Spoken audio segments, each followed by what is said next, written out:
Bapak Ibu Saudara yang dikasihi Tuhan, kembali berjumpa dalam Cahaya Kasih GKJ Prambanan.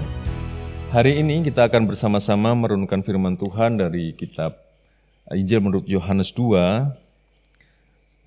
Yang saya bacakan demikian, Injil menurut Yohanes 2 ayat 1 sampai ayat yang ke-11 demikian. Pada hari ketiga ada perkawinan di Kana yang di Galilea, dan ibu Yesus ada di situ. Yesus dan murid-muridnya diundang juga ke perkawinan itu. Ketika mereka kekurangan anggur, ibu Yesus berkata kepadanya, "Mereka kehabisan anggur." Kata Yesus kepadanya, "Mau apakah engkau daripadaku, ibu? Saatku belum tiba." Tetapi Yesus berkata kepada pelayan-pelayan, "Apa yang dikatakan kepadamu, buatlah itu." Di situ ada 6 tempayan yang disediakan untuk membasuh menurut adat orang Yahudi, masing-masing isinya 2-3 buyung. Yesus berkata kepada pelayan itu, "Isilah tempayan-tempayan itu penuh dengan air." Dan mereka pun mengisinya sampai penuh. Lalu kata Yesus kepada mereka, "Sekarang cedoklah dan bawalah kepada pemimpin pesta."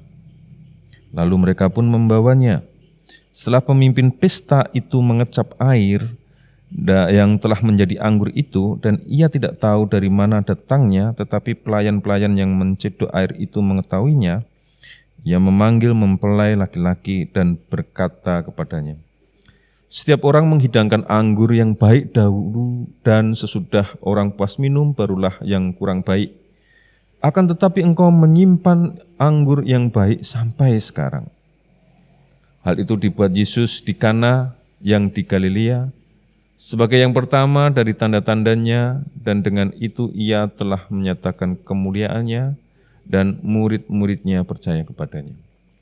Yang berbahagia adalah kita yang mendengarkan firman Tuhan, merenungkan dan melakukan dalam kehidupan sehari-hari. Saudara yang kasih Tuhan, kisah perkawinan di Kana seringkali dipakai untuk persiapan pernikahan atau mantenan gitu ya, bahwa ada mujizat yang besar dalam kalau Tuhan bersama-sama, ada mujizat yang besar ya. Dan memang iya, kenyataannya memang seperti itu ya. Tapi saya hari ini ingin melihat dari sisi Maria ya. Ternyata Bunda Maria pada waktu itu beliau sangat concern, sangat peduli sekali dengan, dalam cerita ini sangat peduli sekali dengan tuan rumah ya. Mungkin juga masih saudaranya ya. Bahwa Bunda Maria tidak ingin tuan rumah merasa malu atau citan atau diperguncingkan yang tidak baik oleh orang pada waktu itu karena kekurangan anggur dalam pesta itu ya. Dari rasa pedulinya Bunda Maria ini kemudian ditularkan, dimintakan karya Tuhan Yesus Kristus untuk menyertai dan kemudian terjadilah mujizat. Jadi mujizat ini terjadi karena kepedulian Bunda Maria terhadap keluarga ini. Nah, saudara-saudara yang dikasihi Tuhan Yesus Kristus, pada masa ini saya rasa juga hal ini penting ya, tentang kepedulian terhadap kekurangan orang lain ya, terutama pada masa-masa pandemi ini kan banyak orang juga yang kekurangan ya.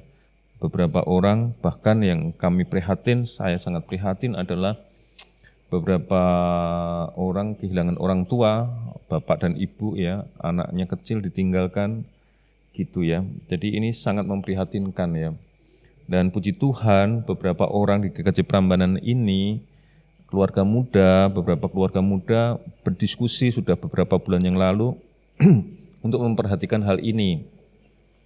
Maka muncul di GKJ Prambanan ada yang disebut gerakan Tresno, yaitu gerakan mengumpulkan uang dari 10.000 sampai berapa gitu ya, komitmen setiap bulan untuk membantu anak-anak yang terpaksa ditinggalkan orang tua mereka dan hidup sendiri tanpa orang tua gitu ya.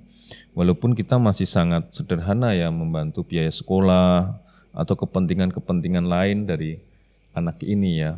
Padahal anak itu sebenarnya membutuhkan juga kasih sayang, membutuhkan pelayanan psikologis ya, membutuhkan teman dan sebagainya. Nah, ke depan mungkin akan mengarah ke sana gitu ya. Jadi kepedulian sosial ini penting kepedulian bukan hanya sosial, sebenarnya kepedulian akan kehidupan ini penting bagi kita semua. Jadi rasa peka yang dimiliki Maria ini pada kisah ini harus menjadi di batin kita pun harus ada gitu. Nah, gerakan Tresno itu bergerak pada hal-hal semacam itu. Kedepannya mungkin bisa lebih baik lagi ya. Dalam waktu belum sampai 1 bulan kita sudah berhasil membantu 2 orang yang kemarin ditinggalkan oleh bapak ibunya ya, anak-anak yang ditinggalkan oleh bapak ibunya, 1 SD, 1 SMP ya. Walaupun diasuh oleh bulenya, walaupun 1 diasuh oleh kakaknya sendiri, tapi mereka kan tidak memiliki pendapatan pada masa ini ya. Jadi ya bagaimana ya kita harus membantunya.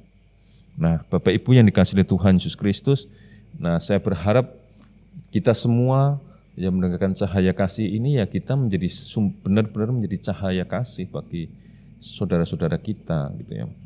Nah, kepekaan sederhana ini akan mendatangkan berkat dan kelimpahan dan akhirnya mendatangkan sukacita bagi banyak orang gitu. Nah, karena itu dimanapun Bapak Ibu ditempatkan, dimanapun saudara-saudara berada dalam komunitas apapun gitu ya, saya berharap juga lewat bacaan perkawinan di Kana ini, bagaimana Maria peduli pada satu keluarga ini, kita juga mulai peduli dengan teman-teman atau keluarga-keluarga teman-teman kita, atau siapapun itu. Nah, saudara-saudara yang dikasihi Tuhan, ke depan kita juga masih survei ini, kita akan membantu lagi satu keluarga lagi yang kemarin ditinggalkan, anak-anak ditinggalkan oleh orang tua mereka karena COVID ya.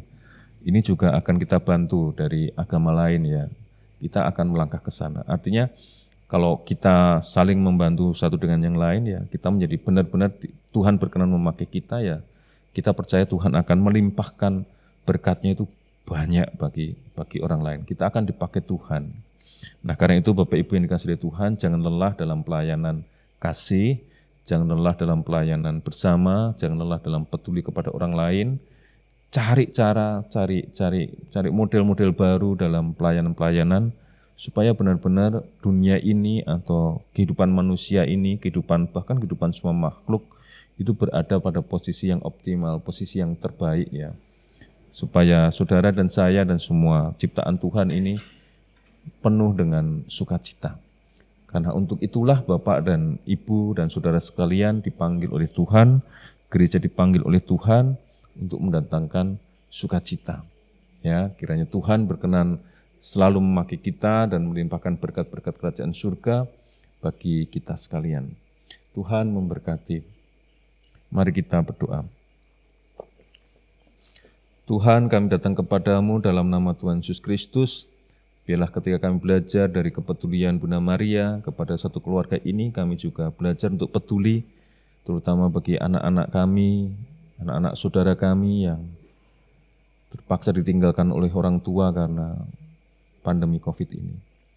Karena itu Tuhan, bantulah dan tolonglah kami dalam tindakan kami masing-masing, menurut kemampuan kami masing-masing, untuk bersatu satu dengan yang lain, dan saling menguatkan dan memberi kehidupan. Berkatilah kami Tuhan, dan pakailah kami menjadi sarana berkat bagi anak-anak-Mu yang lain. Terima kasih ya Tuhan, kasih kami kepadamu. Haleluya, amin. Tuhan memberkati.